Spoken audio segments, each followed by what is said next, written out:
General Hospital will reveal interesting details on Monday, April 14, 2025. First, Jason stood motionless, his eyes fixed intently on Jocelyn's phone that he had just secretly checked.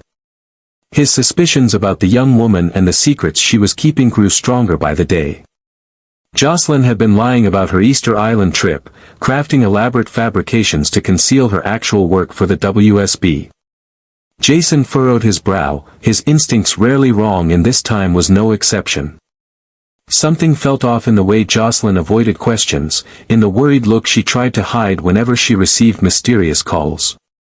Deciding to follow Jocelyn, Jason had been silently tracking her for several days. On a rainy afternoon, he witnessed a meeting between Jocelyn and Brennan at a deserted cafe. Their whispers, Brennan's serious expression, and the tension clearly visible on Jocelyn's face terrified Jason. He understood that Jocelyn was truly in danger after joining the WSB, an intelligence organization with dangerous missions far beyond the capabilities of a young woman. Unable to stand by and watch Jocelyn continue down this perilous path, Jason decided to approach Carly. At the familiar house, Jason gently placed his hand on Carly's shoulder, his eyes heavy with concern as he began to recount what he had discovered. Carly initially disbelieved him, but when Jason showed her photographs of Jocelyn and Brennan at various locations, along with messages he had copied, Carly's expression gradually changed. She was stunned to realize that Brennan, the man she was in love with, had betrayed her trust, exploiting their relationship to draw Jocelyn into the dangerous world of the WSB. Tears rolled down Carly's cheeks as she realized her daughter was stepping into danger without knowing it. She squeezed Jason's hand tightly, her heart filled with anger and determination to protect her daughter at all costs, even if it meant confronting Brennan and the powerful WSB organization. The betrayal cut deep, especially knowing that Brennan had used his romantic connection with her to gain access to Jocelyn, manipulating both mother and daughter for the agency's purposes. The situation was about to explode into a dangerous confrontation as Carly, with Jason's support, prepared to face Brennan and demand answers. They both knew that extracting Jocelyn from the WSB's grip wouldn't be easy, especially if she had already been involved in operations or possessed sensitive information. As night fell over Port Charles, Jason and Carly formulated a plan to protect Jocelyn from the perilous world she had unwittingly entered, knowing that the coming days would test their resolve and possibly change their lives forever. Second, meanwhile, Jason also had to worry about the escalating feud between Carly and Willow Corinthos, Caitlin McMullen, and the paternity secret he was keeping with Sasha Gilmore Corbin, Sophia Matson. Willow had become increasingly suspicious, eventually overhearing a conversation where Jason pretended to be the father of Sasha's baby. This suspicion deepened when she noticed Sasha and Danny Morgan, Asher and Tonizin, forming a connection. The timing couldn't have been worse, as these interactions were providing Willow with pieces to a puzzle she was determined to solve. If Willow started connecting the dots that Michael Corinthos, Chad Duell, might actually be the father of Sasha's baby, it could lead to chaotic custody battles later. When Willow discovered the truth that Jason was only pretending to be the father of Sasha's unborn child, her suspicions grew stronger. Determined to uncover the truth, Willow approached Danny and carefully questioned him. When the boy confirmed certain details, Willow became even more convinced that Sasha was hiding a major secret. Willow immediately suspected the baby was Michael's, especially since Michael had insisted on meeting with Sasha before leaving for Germany. The timing aligned perfectly with Sasha's pregnancy, and Willow recalled the strange tension between them during their last encounter. The pieces were falling into place, painting a picture of betrayal that Willow couldn't ignore. Furious and feeling betrayed, Willow sought out her mother Nina and revealed the entire truth. The conversation was emotional and intense, with Willow laying out all the evidence she had gathered. Nina's reaction would undoubtedly set off a chain reaction throughout Port Charles, threatening to expose secrets that could destroy multiple relationships and potentially change the custody arrangements for both Wiley and Amelia. As the truth began to spread, Jason found himself caught in the middle of a storm he had helped create by agreeing to Sasha's deception in the first place. Third, Drew Kane, Cameron Matheson, has emerged as a growing threat in Port Charles, his once heroic persona now masked by something darker and more calculating. Despite recent setbacks in his congressional campaign and personal relationships, Drew refuses to be deterred, instead doubling down on his mysterious agenda with renewed determination. The transformation in his character has been jarring for those who knew him before. Gone is the compassionate businessman with strong moral principles, replaced by someone whose cold eyes and calculated moves suggest a dangerous evolution that few understand. Even his closest allies have begun to distance themselves, sensing something fundamentally wrong with the man who once served as a moral compass for the community. At the center of Drew's latest machination is Kai Taylor, Jens Austin Astrup, a promising college football player whose career was devastated by a severe injury that conventional medicine deemed career-ending. Drew appeared in Kai's life at his lowest moment, offering to finance an experimental, high-risk surgery that could potentially restore the young athlete's abilities on the field. The procedure, costing hundreds of thousands of dollars and not covered by insurance due to its experimental nature, represented Kai's only hope of returning to the sport that defined his identity. Drew's sudden interest in a stranger immediately raised suspicions among those familiar with his recent behavior patterns, particularly Curtis Ashford, who confronted Drew about his intentions during a tense exchange at the Metro Court.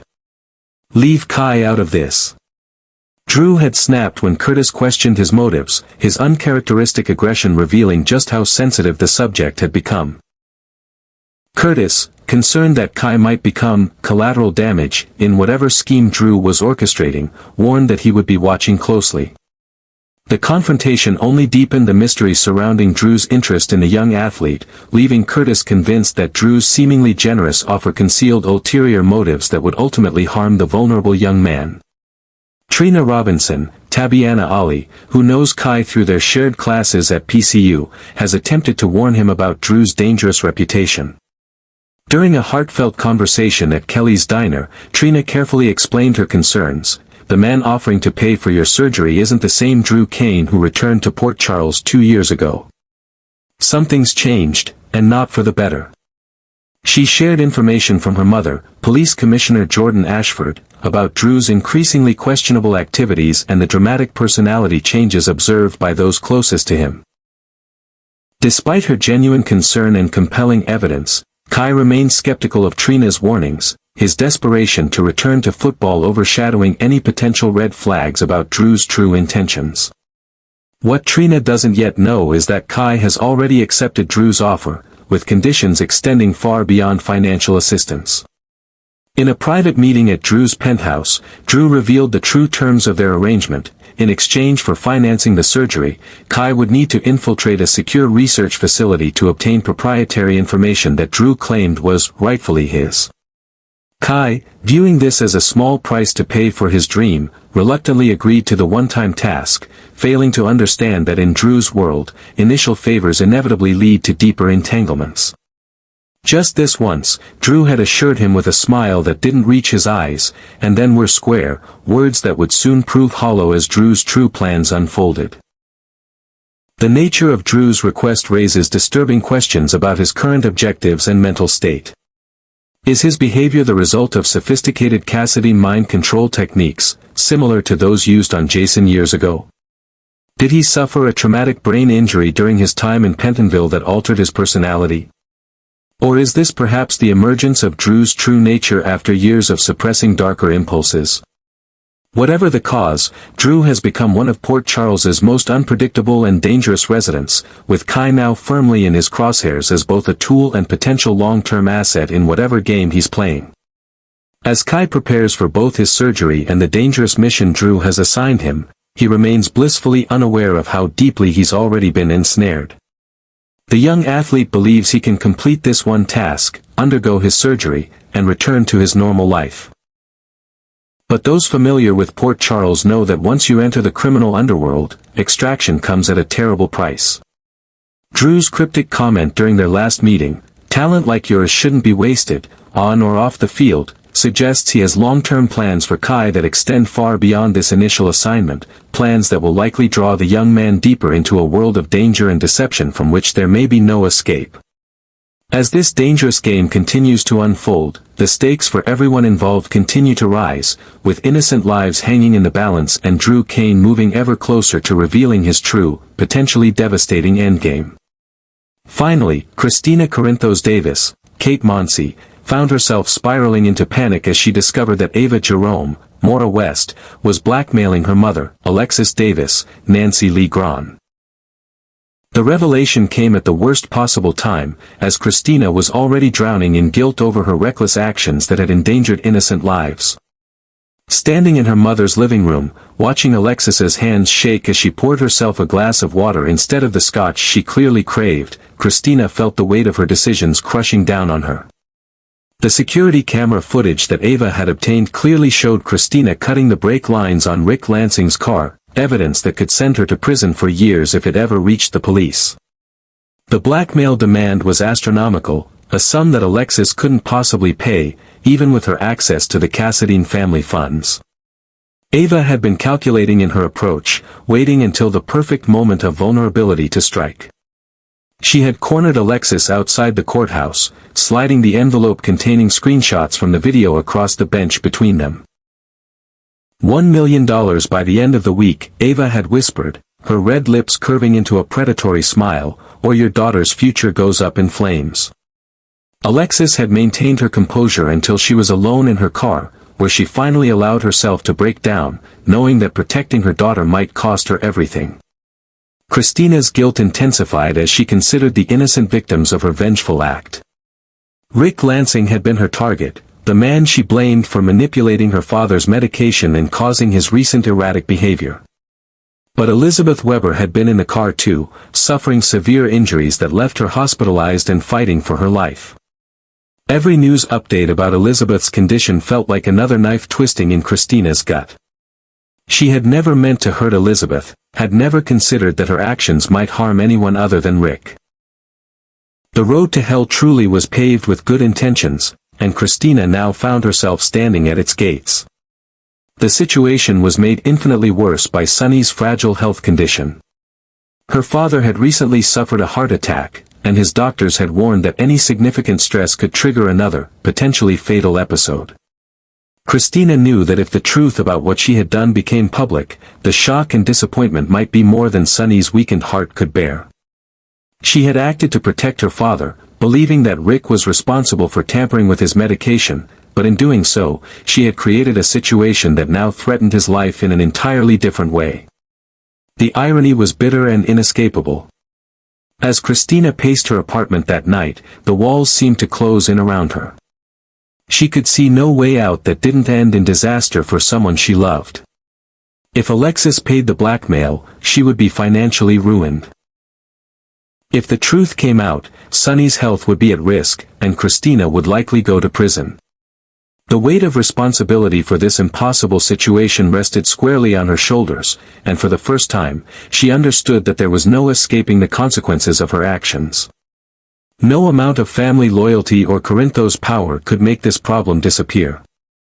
By morning, Kristina had made her decision. She arrived at the Port Charles Police Department just as the shift was changing, asking specifically to speak with Detective Chase. Her hands trembled as she placed them flat on the interview room table, but her voice was steady as she began her confession. "I need to report a crime," she said, meeting Chase's surprised gaze directly. "I cut the brake lines on Rick Lansing's car, causing the accident that injured him and Elizabeth Weber." The words hung in the air between them, irrevocable and final. Chase's expression shifted from surprise to professional detachment as he read Kristina her rights, the formal language marking the beginning of a legal process that would change her life forever. As news of Kristina's confession spread through Port Charles, the reactions were varied and intense. Alexis collapsed into tears when Chase called to inform her, while Sonny raged against the system that would punish his daughter for protecting her family. Molly rushed to the police station, law books in hand, already preparing a defense strategy for her sister. Sam called Jason, hoping he might find some way to fix the unfixable. But Kristina herself felt an unexpected sense of peace amid the chaos. For the first time in weeks, she could breathe without the crushing weight of secrets on her chest. Whatever punishment awaited her, she would face it knowing she had finally done the right thing, not for herself, but for those she loved. In the end, that was what being a Corinthos truly meant, accepting responsibility, no matter the cost.